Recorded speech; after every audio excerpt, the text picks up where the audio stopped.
2nd, 1963. April 4th, 1968. July 16th, 1969. January 28th, 1986. November 9th, 1989. March 16th, 2020. Each of these dates is significant.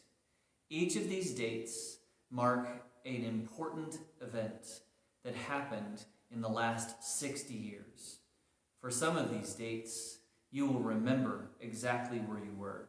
For some of these dates and the images that accompanied them, you will remember what you felt where you were and the events that transpired following these dates. Today, we continue with our series 66, where we look at the book of Lamentations. For many of us, Lamentations will be odd, and it will be hard for us to comprehend and understand what's going on in this book. But when we look at this book in light of the dates that I just shared with you, it becomes a little more clear. In the book of Lamentations, we see a crying out to God.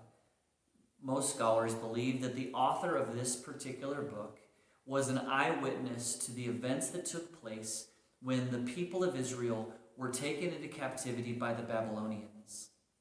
And in that captivity, the entire city of Jerusalem was destroyed. The Babylonians came and knocked down their houses and their businesses, as well as the temple of God. It was left in ruins, and the people cried out. In Lamentations chapter 1, verse 16, it says, "This is why I weep, and my eyes overflow with tears. No one is here to comfort me, no one to restore my spirit. My children are desolate, because the enemy has prevailed." At times in our lives when tragedy strikes and difficulty comes, we often feel like this author of Lamentations. We don't see any hope. We don't see any way of getting through because our normal and secure lives have been rattled by something external. But Lamentations goes on to talk about the power of God in the midst of this desolation, in the midst of the struggle and the heartache and the pain. One of the most powerful scenes in this entire book, which is very short, only 5 chapters long, is in chapter 3. In chapter 3, verses 19 through 24, it says this, "I remember my affliction and my wandering, the bitterness and the gall. I will remember them, and my soul is downcast within me. Yet this I call to mind, and therefore I have hope. Because of the Lord's great love, we are not consumed. For his compassions never fail. They are new every morning. Great is thy faithfulness. I will say to myself, the Lord is my portion.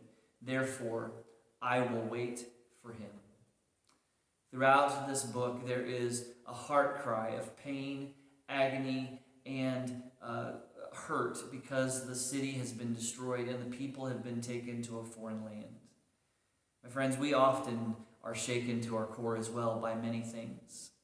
But the truth of the scripture tells us that in the midst of those times, we can have hope because, as Lamentations chapter 3 reminds us, great is thy faithfulness.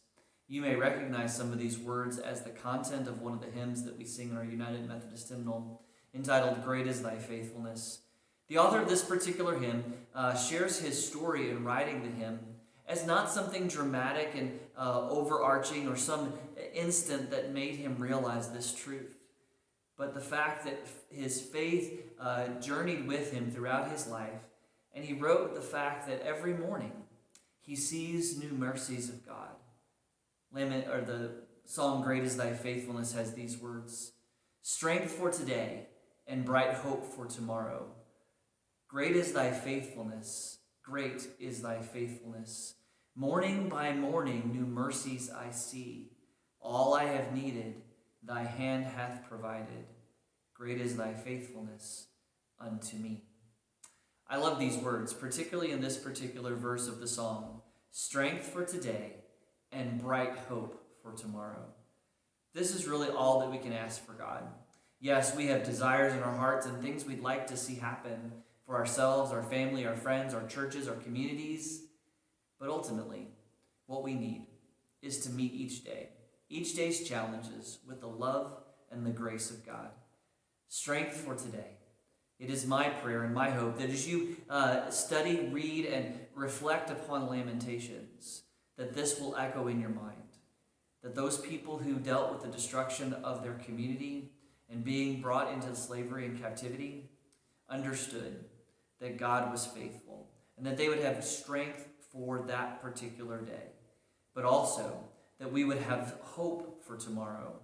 And not just ordinary garden variety hope that makes us think that there will be a gift for us waiting on our doorsteps, but bright hope. Hope that lights up the darkness. Hope that changes everything.